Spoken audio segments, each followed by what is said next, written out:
Артур Конан Дойл. Наследница Глинмахоули. «Боб», — сказал я, — «так дело не пойдет. Нужно что-то предпринять». «Нужно», — эхом откликнулся Боб, выпуская клубы дыма из своей трубки в затхлой маленькой гостиной трактира «Шемрок Армс» в Глинмахоуле. Глинмахоули имел значение лишь потому, что находился в центре огромной территории торфяных выработок и болот, тянувшихся с раздражающей однообразностью до самого горизонта, не нарушаемого ни малейшей неровностью. Лишь в одном месте, вдоль дороги на Монотсимон, тянулся густой пояс леса, чья пышная зелень только усиливала ощущение безнадежной пустоши вокруг. Деревня представляла собой длинный, беспорядочный ряд соломенных хижин, каждая с распахнутой дверью, через которую входили босоногие дети, тощие свиньи, петухи и куры, оборванные мужчины с короткими трубками и неряшливые женщины. Боб Эллиот, казалось, испытывал симпатию к этим аборигенам. Несомненно, его тщеславие льстило, когда он слышал восхищенные возгласы на улице «Гляньте-ка на него!». «Ах, какая у него изящная походка!» или «Ох, да разве он не настоящий красавец-джентльмен!». Но мне все это было безразлично. К тому же, хотя я и гораздо красивее Боба, моя красота носит интеллектуальный характер и остается незамеченной для этих дикарей. У меня выразительный нос, бледный цвет лица и голова, свидетельствующие о значительной умственной силе. Да ведь он безвредный чудак.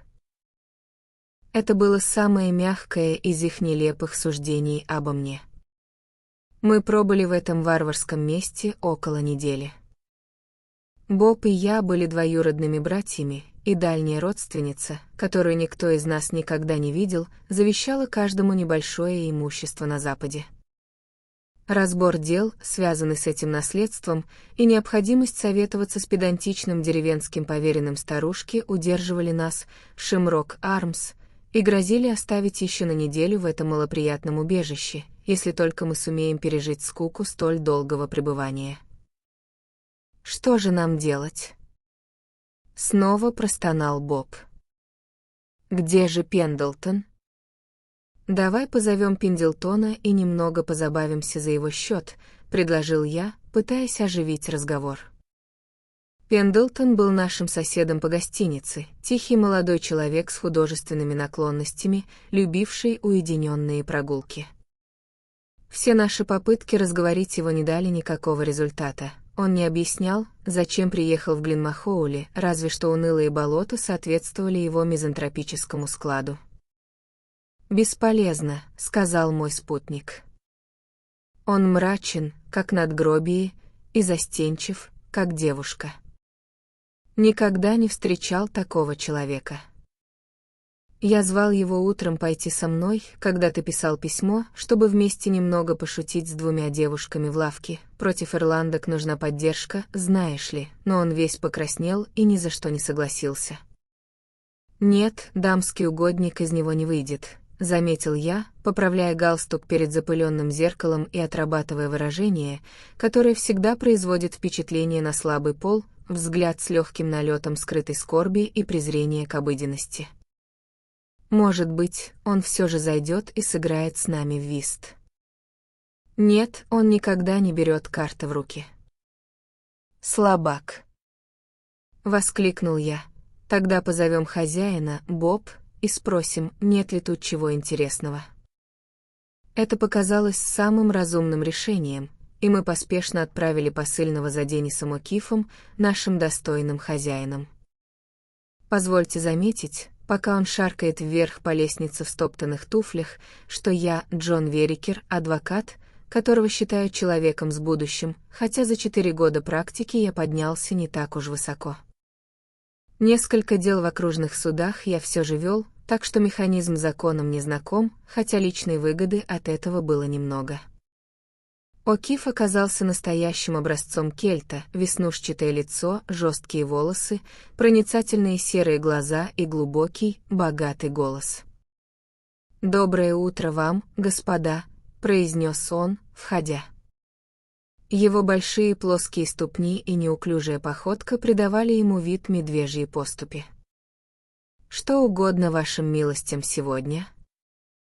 «Именно то, что мы хотели спросить у вас, О'Кив», — сказал Боб. «Что нам делать? Неужели вы не можете предложить хоть что-нибудь?» «Есть церковь», — заметил О'Кив, почесав свои рыжие волосы в недоумении. «Это прекрасное здание. Был тут господин позапрошлым годом, приехал только ради того, чтобы взглянуть на нее. Может быть, вашим милостям. К черту церковь!» Взревел Боб с такой же страстностью, как радикальный адвокат, требующий упразднения государственной церкви. Мы были там 5 раз на прошлой неделе, фактически каждый день, кроме воскресенья. Попробуйте еще раз, старый Пикт и Скотт. Наш хозяин, совершенно равнодушный к множеству непонятных прозвищ, которыми его награждала буйная фантазия Боба, снова задумался над задачей. «Есть яма в болоте», — предложил он нерешительно. «Та самая, куда парни бросили мистера Лайонса из Глинмариса, чтоб ему пусто было. После того, как застрелили. Может, захотите посмотреть, где его нашли, голова в грязи, ноги торчат вверх».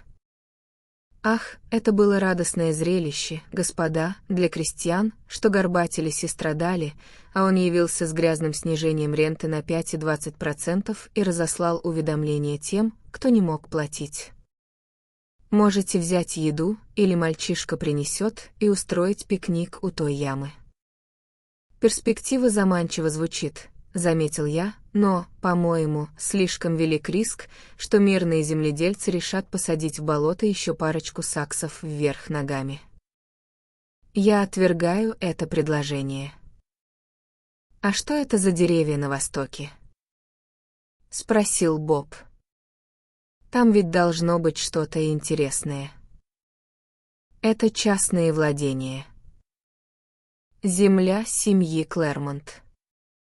Вас, скорее всего, застрелят, если покажетесь за стеной. Приятная страна, Джек», — сказал мой спутник. Почти жалею, что старый Оквибл не откопал бы какой-нибудь дополнительный пункт в завещании и не оставил это место кому-нибудь другому. «Ах, вы не можете судить о стране сейчас, пока тут тихо», — сказал хозяин. «Подождите, пока снова начнутся волнения, может, в следующем году, а может, через год. Вот тогда земля оживет, когда парни выйдут, ни о какой красоте природы думать не придется. А вы, став к тому времени землевладельцами, увидите все веселье своими глазами». «А как насчет этих Клэрмонтов?» — спросил я наугад. «Они живут на своей земле?» «Бегара, вот вы и попали в точку», — воскликнул О'Кив. «Они ничего не делают, кроме как живут на своей земле. Уже больше 15 лет никуда не выезжали. Никогда не покидали ее. Ни шагу за ворота парка и за большую кирпичную стену. Никто не видел лица мисс Клэрмонт, кроме старого Дениса, привратника. Черномазый негодяй, между прочим. А говорят, она стала самой красивой девушкой во всем графстве, да еще имеет 25 000 фунтов в собственном праве. «Что?» — закричали мы оба. 25 000 фунтов, торжественно повторил О'Кив. А когда ее старая кошка-мать умрет, она унаследует все семейное имение. Кто она? Где она? Что она собой представляет? Что, черт возьми, с ней не так? Закричали мы с Бобом, словно хор, вторящий словам хозяина. Рассказ О'Кифа о прошлом семьи Клэрмонт был поразителен. Если отбросить его многочисленные ирландские отступления и витиеватые подробности, то суть сводилась к следующему. Около 16 лет назад в графство прибыл майор Клэрмонт. С собой он привез значительную сумму наличных денег, эффектную жену с несколько иностранной внешностью и прелестную маленькую дочь 2 лет. Потратив часть средств на покупку большого имения близ Глинмахоули, майор поселился там и стал ожидать признания со стороны местных аристократических семей. Это признание пришло довольно быстро. Как бывший гвардеец, он обладал устойчивым социальным положением, подкрепленным личными достоинствами. С его супругой дело обстояло иначе. Мужчины могли пить старое кларетное вино солдата или охотиться в его угодьях, но их жены не проявляли никакого расположения. Ходили странные слухи о прошлом мадам Клэрмонт. Одни утверждали, что до замужества она выступала на сцене, другие намекали на еще более сомнительное прошлое. Некоторые даже осмеливались сомневаться, что у нее и сейчас есть тот самый голубой документ, который требует цивилизация. Эти слухи дошли до ушей майора, причем имя соседнего землевладельца было упомянуто в связи с ними. Майор, человек крепкой шеи и вспыльчивого нрава, схватил свой тяжелый охотничий кнут и в бешенстве поскакал по аллее, чтобы лично разобраться с клеветником. Но привратник с удивлением увидел, как старый всадник внезапно пошатнулся в седле, вылетел за ворота и рухнул на пыльную дорогу. Местный врач объявил причиной апоплексию, семейный доктор склонялся к сердечной болезни, но как бы то ни было, душа майора навсегда покинула Глинмахоули. Именно тогда огненная иностранная жилка, заметная в лице его жены, проявилась в ее характере. Она решила остаться в имении, потому что муж любил его, но посвятить жизнь скорби и воспитанию дочери по собственному разумению. Прежде всего, никогда больше не обменяться ни словом, ни взглядом с людьми графства, которое ее оскорбило и косвенно стало причиной смерти мужа. Великие ворота были заложены кирпичом, оставлены лишь узкие щели, через которые привратник Деннис передавал продукты и необходимые вещи. На высокой кирпичной стене, окружавшей имение, установили грозный ряд железных шипов. В этой необычайной изоляции, отрезанные от всего мира, мадам Клэрмонт и ее дочь прожили 15 лет, невидимые для человеческих глаз, кроме нескольких английских слуг, оставшихся с ними, и, быть может, редкого смельчака-мальчишки, пробравшегося в лес вокруг большого дома. Именно эти случайные разведчики, вероятно, и принесли вести о необыкновенной красоте молодой барышни, хотя ни один взрослый мужчина еще не имел счастья составить собственное мнение. Сейчас ей исполнялось 18 лет. Таков был рассказ О'Кифа. Мы с Бобом сидели, опершись локтями о стол и подперев подбородки руками, впитывая каждое его слово. Некоторое время после окончания повествования никто из нас не нарушал тишину. Боб Эллиот яростно выпускал дым из трубки, а я задумчиво смотрел в окно на соломенные крыши хижин и бесконечные болота вдали. «Она красива?» — наконец спросил Боб. «Еще бы!» — ответил О'Киф. «И богата?» — добавил я. В этом нет ни малейшего сомнения. Мы снова погрузились в молчание. Наш достойный хозяин, решив, что мы самая скучная компания на свете, тихонько вышел из комнаты, по какой-то причине ступая на цыпочках, словно боялся нас разбудить. Оставшись одни, мы стали еще более задумчивыми. Боб беспокойно прохаживался взад и вперед у двери, а я насвистывал и продолжал смотреть в окно. Мы оба были погружены в собственные мысли. Представь себе девушку, которая никогда даже не видела мужчину. Воскликнул наконец Боб. Девушку, свободную от условностей цивилизации. Добавил я. Какая же она должна быть простая и наивная. Заметил мой спутник, закручивая усы. Какая глубина сдержанной нежности должна скрываться в ее сердце?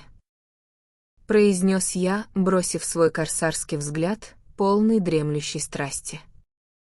Как очаровательно детской и романтичной она должна быть. Сказал Боб, приглаживая волосы перед зеркалом. Как легко такому стремительному молодому человеку завоевать ее.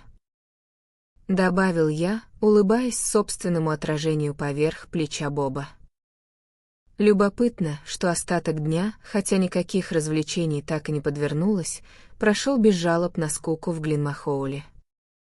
Мы оба внезапно примирились с созерцательным существованием и даже стали терпимее к Пендлтону, чье довольство обстоятельствами раньше казалось нам почти оскорбительным.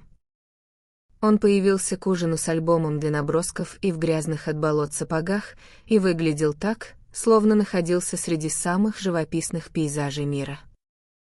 Если бы не его застенчивость и замкнутость, он был бы весьма приятным человеком, по крайней мере в мужском обществе, ведь среди женщин его робость погубила бы его.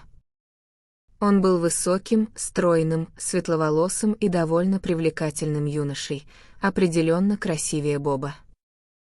Этой ночью я плохо спал, и мой спутник тоже. Около 2 часов утра его растрепанная голова показалась в дверном проеме моей комнаты. «Привет, Джек», — сказал он, — «ты спишь?» «Нет». «Сколько там было?» 25, — проворчал я.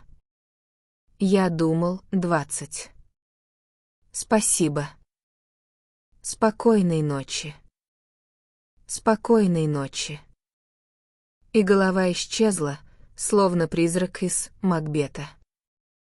Было очевидно, что наши мысли двигались в одном направлении. Но мои планы уже созрели, и я мог позволить себе усмехнуться над беспокойными размышлениями Боба. Пока он будет тщетно мечтать о призе, я внезапно налечу и завладею им. Верики всегда славились железной решимостью. Я тихо засмеялся, погружаясь в сон, думая о том, как завтра обойду его на шаг. День начался без единого облачка на небе. За завтраком Эллиот и Пендлтон были необычно молчаливы, а я, занятый планированием деталей предприятия, на которое решился, не пытался поддерживать разговор. После еды Пендлтон заметил, что отправится на короткую прогулку в поисках впечатлений, а Боб почти сразу вышел подышать свежим воздухом. Это оказалось неожиданной удачей. Я ломал голову над предлогом, чтобы избавиться от спутника, и он сам решил проблему. Дождавшись полчаса, чтобы он ушел подальше, я тихо вышел через заднюю дверь Шимрок Армс и быстро направился по дороге на Мористаун в сторону имения Клэрмонтов. Единственным моим сомнением и тревогой было то, как мне удастся добиться встречи с молодой леди. Если удача улыбнется в этом, остальное казалось простым. Я представлял ее душевное состояние, чувство одиночества, которое должно давить на ее юное сердце. Запертая вдали от мира, она наверняка жаждет мужского плеча, на которое можно опереться, сильные руки, способные разрушить ее оковы. К тому же я человек с исключительными личными достоинствами. Без лишнего тщеславия я справедливо ценю свои качества. Для глаз, привыкших лишь к редким взглядам старого привратника Дениса, я должен показаться Аполлоном. Кстати, Деннис. Не воспримет ли он мое появление враждебно? Он старик, хозяин говорил об этом. Ради девушки, которую я готов был обожать, я рискнул бы всем. Хотя, а вдруг у него ружье? Эти ирландцы горячие и кровожадные. Я стал задумчивым и замедлил шаг. К этому времени я подошел к месту, где вдоль дороги тянулась высокая кирпичная стена с коническим верхом, усеянным железными шипами и осколками бутылок. По описанию О'Кифа я понял, что это граница владений семьи Клэрмонт. За стеной, насколько можно было разглядеть, простирался густой лес. Сделать это или не сделать? Я подумал о 25 тысячах фунтов. К тому же, что может быть у привратника ружье? Какая удача для меня и какой удар для Боба Эллиота и для Пендлтона, застенчивого Пендлтона. Неужели они не будут проклинать свою вялость, когда узнают, что приз ускользнул из их рук? Да и в Лондоне разговоров будет немало, даже если я потерплю неудачу. Мое имя станет известно как имя Дон Жуана. Я уже представлял, как Клинкер или Уотерхьюз, кто-нибудь из старой компании, входит в винный бар в Темпле и начинает: «Слышали о последнем подвиге Верикера?» Настоящий дьявол среди женщин — этот Верикер. Был в Ирландии пару недель назад, и так далее, и так далее. Клянусь Юпитером. Вскричал я, подойдя к стене в приступе безрассудства. Сделаю это, даже если придется содрать колени. И я действительно содрал их, оба. Более того, лишился кусков кожи на голове, плече, локте, руке и щиколотке, порвал сюртук и потерял шляпу. Но все это окупилось, когда я уселся верхом на стене и посмотрел вниз, в запретные владения. Я готов был рассмеяться при мысли о том, как обошел своих товарищей. Я бы и рассмеялся, если бы не шип, впившийся в икру моей ноги. Падение с другой стороны не казалось глубоким. Я ухватился за выступ, опустился так, что ноги были всего в ярде от земли, и отпустил руки. Но оказалось, что меня удерживает крюк, зацепившийся за пояс. Препятствие вскоре поддалось, и я рухнул с грохотом футов на 9 в ров, вырытый, как оказалось, вдоль всей внутренней стороны стены. Он был так искусно прикрыт травой и ветками, что сверху его невозможно было заметить. Все это я понял лишь после того, как выбрался наружу, ибо несколько минут, проведенных на дне, выбили с головы все мысли, оставив лишь общее впечатление, будто меня ударила молния. Деревья росли столь густо, что невозможно было разглядеть лес вдаль, а кустарник был настолько плотным, что двигаться в любом направлении было нелегко. Выбравшись из рва, я на мгновение замер в нерешительности, а затем собрался идти по тропинке налево. Но мой взгляд привлек небольшой плакат, прикрепленный к стволу дерева. Я поспешил к нему, раздвигая колючие заросли. Может быть, он содержал указания, которые помогли бы мне найти дорогу, или романтическая мысль. Моя одинокая Беатриса оставила здесь свои тоскующие строки для глаз отважного странника. Когда я остановился перед надписью и прочел ее, по спине и корням волос пробежал холодный озноб, а колени, или то, что от них осталось, задрожали, словно кастаньеты. На бумаге размашистой грубой рукой были выведены 3 слова: кровавые псы, ружья-ловушки, капканы. Неприятные слова в любое время, но особенно в мрачном лесу, когда за спиной 10-футовая стена. Объявление было кратким, но я почувствовал, перечитывая его, что оно дает больше пищи для размышлений, чем любой том, который я когда-либо читал. Следует ли отказаться от предприятия теперь, когда первая трудность уже преодолена? Возможно, это пустая угроза. Неужели кто-то допустил бы подобное в своих зарослях? Но сочетание идей было ужасным. Представить, что я попал в капкан, а затем на меня набросился кровавый пес, одно это заставило меня содрогнуться. Но если эти страшные собаки действительно бродят по лесу, то почему их самих не убивают ружья-ловушки или не ловят капканы? Эта мысль немного оживила мой дух, и я продолжил путь сквозь густые заросли. По мере того, как я продвигался вперед, лес немного поредел, и идти стало легче. Здесь и там извивались полузаросшие тропинки, но я избегал их, предпочитая укрытие деревьев. Никогда не забуду этот ужасный путь. Каждый раз, Когда трескалась ветка, я подпрыгивал, воображая, что меня подстрелили. Ни один герой романа не подвергался столь тяжелому испытанию ради своей дамы, и, признаться, ни одна дама не стоила таких мучений. Однако 25 000 фунтов способны закалить сердце даже самого робкого человека, хотя и они едва ли могли бы вознаградить меня за те страхи, что ожидали впереди. Я добрался до самой глухой и уединенной части леса, когда внезапно остановился и присел, дрожа всем телом. Мне показалось, что ветер донес до меня звук шагов. Я прислушался и, облегченно вздохнув, уже собирался подняться, уверенный, что ошибся, как вдруг тот же звук повторился, но гораздо громче. Теперь сомнений не было, кто-то приближался.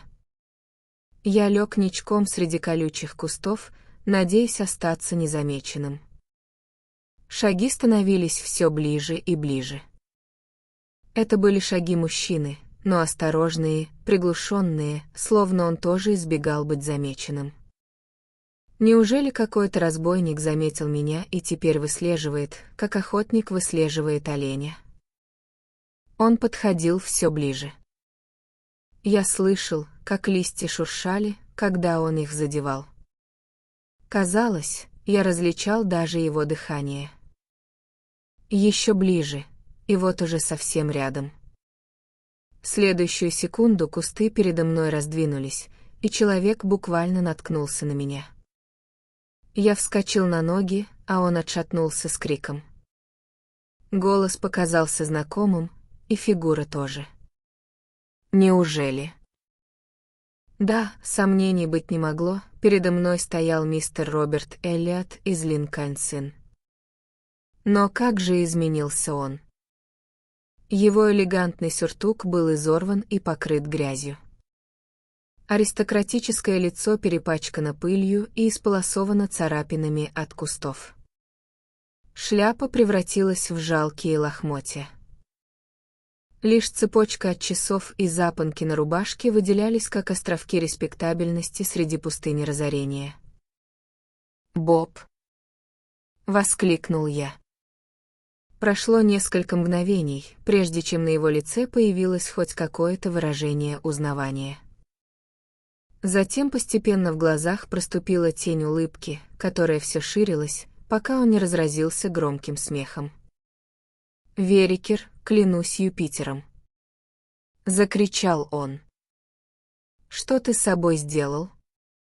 Я посмотрел на собственный костюм и вынужден был признать, что между нами мало различий.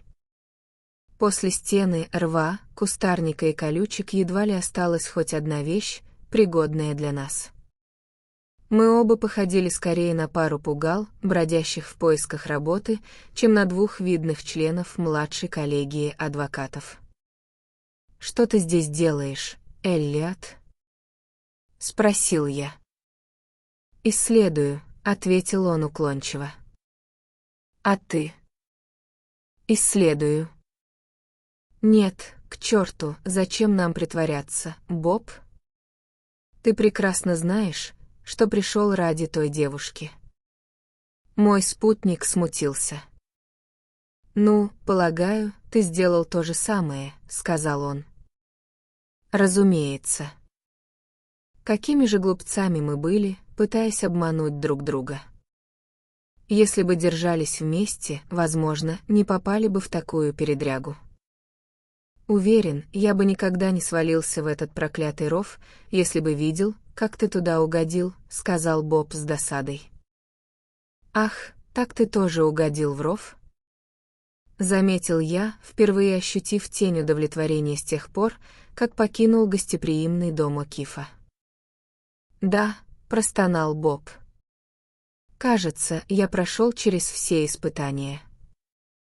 Ты видел какие-нибудь объявления на деревьях? Видел. А старый Деннис к тебе еще не подходил? Нет. А ты его видел? Да, он прошел в 10 ярдах от меня совсем недавно. По крайней мере, я думаю, что это был он, высокий, худой человек с огромной дубиной. «Господи, спаси нас!» — воскликнул я. Впрочем, он уже прошел, и теперь вопрос в том, что нам делать. «Настойчиво продолжать», — ответил я мужественно. Возвращаться было бы опаснее, чем идти вперед, ведь этот свирепый привратник остался позади. «Верно», — сказал Эллиот с печальной попыткой бодрости. «Ты иди первым, а я за тобой». «Нет, ты иди первым», — возразил я, и не из врожденной вежливости, а из расчета. Опасности, упомянутые на плакате, будут меньше грозить мне, если впереди окажется он. Мы пробирались сквозь лес гуськом, и спустя полмили оказались близ его края. Деревья становились ниже, а пустые пространства шире. Вдруг Боб остановился и указал вперед. «Вон дом», — сказал он. И действительно, перед нами возвышалось суровое здание из серого камня с множеством маленьких мерцающих окон. Перед ним раскинулся аккуратно разбитый газон, немного смягчавший мрачный, тюремный вид строения. Ни снаружи, ни в окнах не было видно ни души. Мы устроили военный совет, решая, что предпринять дальше. Мы ведь не можем просто подойти к дому под каким-нибудь предлогом, — сказал Боб. Это слишком опасно, — заметил я. Кто знает, что они могут с нами сделать. Кажутся уж очень дикими людьми. К тому же это был бы наихудший способ попытаться сказать хоть пару слов молодой леди, — добавил мой спутник. Вся эта история чертовски романтична, — заметил я. Интересно, что бы подумал Пендлтон, если бы увидел нас? Бедный застенчивый Пендлтон. Думаю, он счел бы нас сумасшедшими. «Жаль, что он так замкнут», — сказал Боб. «Но скажи, Джек, что ты собираешься сказать молодой леди, когда увидишь ее?» «Я намерен сразу признаться ей в любви и предложить бежать со мной. Все должно решиться сегодня. Я больше сюда не вернусь ни при каких обстоятельствах. К тому же, думаю, романтичную девушку такого склада легко увлечь стремительным порывом. Но это именно мой план. Плейнтровли, сказал Боб. «Черт возьми!» — воскликнул я, клянусь небом, вот она. Последние слова вырвались у меня при виде элегантно одетой молодой девушки, появившейся на ступенях дома. Ее лица мы не могли различить из-за расстояния, но прямая осанка и плавные линии фигуры подтверждали слухи о ее красоте. Она повернулась, обращаясь к пожилой женщине, вероятно, матери, которая следовала за ней. Та, как нам показалось, плакала, несколько раз поднося платок к глазам, а девушка обняла ее за шею, словно утешая. И, похоже, преуспела в этом, ибо старшая вернулась в дом, а младшая легко спрыгнула с 3 ступеней и быстрыми, упругими шагами направилась по дорожке в заросли. «Мы должны следовать за ней», — вскричал я. «Не спеши», — сказал Боб. «Нужно договориться, прежде чем идти». Было бы нелепо, если бы мы вдвоем набросились на нее и начали одновременно изливать признание. Это могло бы ее испугать, заметил я, особенно учитывая, что она никогда не видела ни одного из нас. Кто же получит право первым? «Я старше», — сказал я. «Но я вышел из гостиницы первым», — возразил Эллиот. «Ну что ж, давай бросим монету». «Видимо, придется», — сказал Боб мрачно, доставая пенни и подбрасывая его в воздух. «Орел. Вот моя удача». «Конечно, если после твоего предложения юная леди сочтет нужным отказать тебе, я свободен поступать, как захочу». «Согласен». «Разумеется», — ответил я, и мы оба быстро двинулись сквозь заросли, приободренные тем, что цель наконец близка. «Вот она», — прошептал Боб, когда мы заметили среди деревьев мелькание розового платья. Там мужчина разговаривает с ней. Невозможно. А вот и возможно. Если он и был, то исчез очень быстро, услышав наш подход, ибо когда мы приблизились достаточно, чтобы рассмотреть ее фигуру, девушка оказалась одна. Она резко обернулась, удивленно вздрогнула и на мгновение словно хотела убежать от нас, но затем, овладев собой, направилась к нам. Когда она приблизилась, я увидел, что это одна из самых прекрасных девушек, которых мне доводилось встречать. Совсем не та кукольная красота, какую я воображал, исходя из ее воспитания, а великолепная, зрелая молодая женщина с твердо очерченной нижней челюстью и изящным подбородком, которые могли бы показаться почти мужественными, если бы не смягчались задумчивыми голубыми глазами и нежными, чувствительными губами. Под ее спокойным, прямым взглядом все тщательно подготовленные речи, которые я прокручивал в голове, мгновенно исчезли, оставив пустоту. Наш страстный порыв, с которым мы устремились к ней, превратился в нелепую трусцой и, остановившись в нескольких ярдах от нее, я не мог вымолвить ни слова, ни объяснения, ни оправдания. «Думаю, вы просто ошиблись, дорогой», — сказала она тихим, сладким голосом, без малейшего признака смущения от появления двух молодых людей. Я почувствовал, как Боб толкает меня локтем и шепчет что-то вроде «вперед» и «начинай», но под ее спокойным взглядом мне хотелось лишь броситься прочь со всех ног. «Дом там», — добавила она, указывая рукой сквозь деревья. «Полагаю, вы судебные приставы». «Приставы». Выдохнул я. «Простите, если я не называю вас правильно», — продолжила она с печальной улыбкой. «Это первый раз, когда мы сталкиваемся с представителями закона, и мы не знаем, как к вам обращаться. Мы ждали вас уже 2 дня». Мы с Бобом могли лишь молча смотреть на нее, пораженные. «Есть одна просьба», — сказала она, подходя ближе, сложив руки и глядя на нас с прекрасным выражением мольбы. «Хотя моя мать и я теперь почти нищие, помните, что она леди, воспитанная деликатно и чувствительно. Прежде всего помните, что у нее нет никого, кто мог бы ее защитить. Будьте мягки с ней и исполняйте свой долг так, чтобы не ранить ее чувства больше, чем необходимо». «Боб», — прошептал я, отводя его в сторону, хотя он продолжал глупо таращиться на девушку через мое плечо. «Ты понимаешь. Они ждут приставов. Денег у них нет. Что нам делать?» «Она ангел». Только и смог вымолвить Боб. «Да, но у нее нет денег». «Значит, ты отказываешься?» «Да», — сказал я, чувствуя легкую щемящую боль в сердце. Сентиментальность всегда была моей слабостью. «Ты не будешь делать предложение?» Возбужденно спросил Боб. «Нет. Брак — дорогое удовольствие. К тому же что? Я уверен, она меня не примет. Тогда, клянусь небом, я сделаю это», — сказал Боб, обернувшись к ней с решительным выражением на перепачканном лице. Мисс Клэрмонт стояла, заметно удивленная и слегка испуганная нашим поспешным совещанием. Она отступила на несколько шагов. Боб шагнул к ней, раскинув руки в красноречивом порыве, словно живой семафор. «Юная леди», — начал он, — «я не пристав.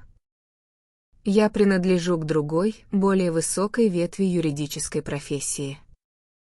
Я лондонец и джентльмен». Боб сделал паузу, позволяя своим словам осесть в сознании слушательницы. Мисс Клэрмонт выглядела скорее пораженной, чем впечатленной, и ее сдержанная фигура ясно показывала, что она сильно испугана. «В чужой стране», — воскликнул Боб, воодушевляясь, за морями, я имею в виду Англию, я услышал о ваших чарах и вашей одинокой жизни. И я поклялся, то есть мы оба поклялись, только я проиграл жребий, спасти вас и вывести в большой мир, который вы так достойно украшать. Мы пересекли море, что сделало нас обоих весьма нездоровыми, и поспешили к вам на помощь.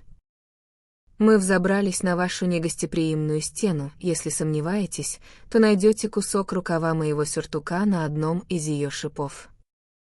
Мы также прошли сквозь все неприятные ловушки, которыми ваша любезная матушка, кажется, усеяла владения для случайных чужаков.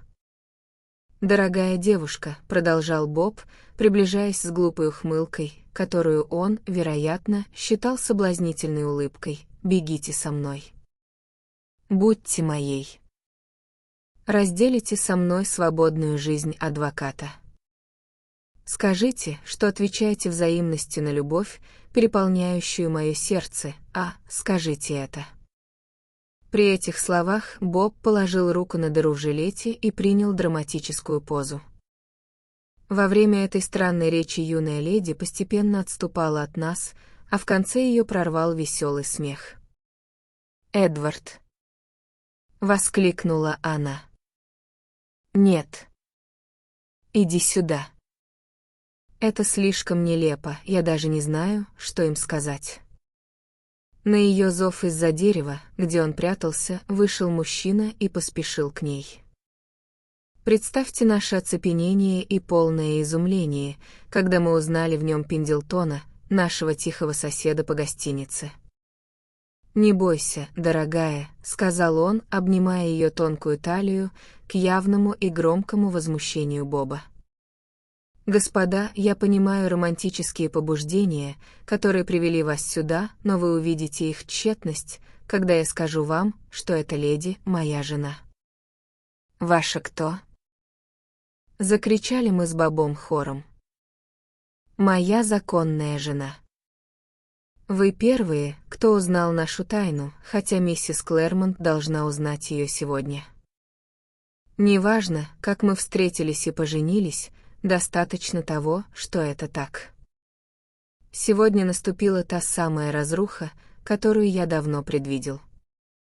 Миссис Пендлтон надеется, что это смягчит суровое сердце ее матери, и мы идем к ней, чтобы признаться в содеянном и предложить ей дом на моем имении в Девоне.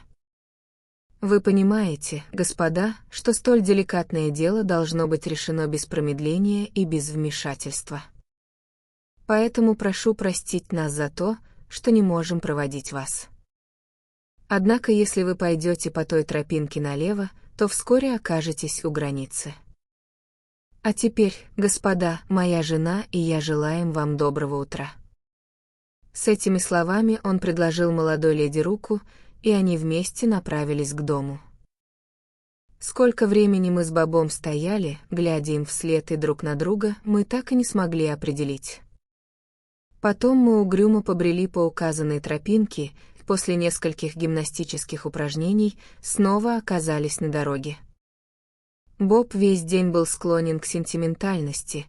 Пожалуй, я тоже был не в своей обычной форме. Но когда вечером нам принесли кувшин с кипятком, лимон с одной стороны, сахар с другой, а позади возвышалась бутылка виски, мы начали забывать свои беды.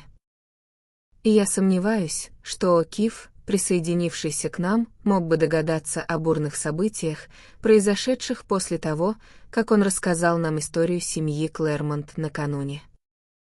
Утром же не осталось и следа от нашей короткой свадебной кампании.